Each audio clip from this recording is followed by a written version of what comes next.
Cette vieille dame ne s'attendait pas à ce qu'un simple coup de feu provoque une véritable pluie de rats tombant du plafond.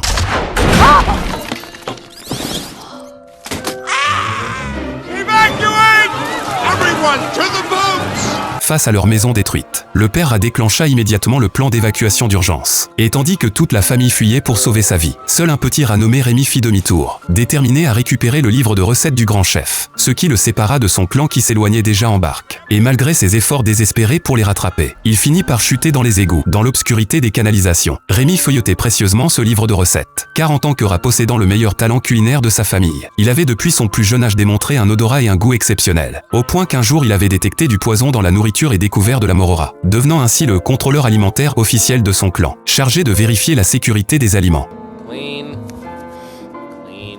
Tout en rêvant secrètement de devenir un chef comme son idole. Perdu et affamé dans ses égouts, il crut voir l'esprit du grand chef lui apparaître en hallucination, l'encourageant à découvrir le monde extérieur, ce qui le poussa à grimper le long des tuyaux jusqu'au toit où il découvrit avec stupéfaction qu'il se trouvait à Paris, face au restaurant légué par le grand chef. Fou de joie, Rémi s'y précipita et depuis les combles de la cuisine, il observa un jeune plongeur renverser maladroitement une marmite de soupe et tenter de la rattraper en catastrophe, manquant de la ruiner complètement.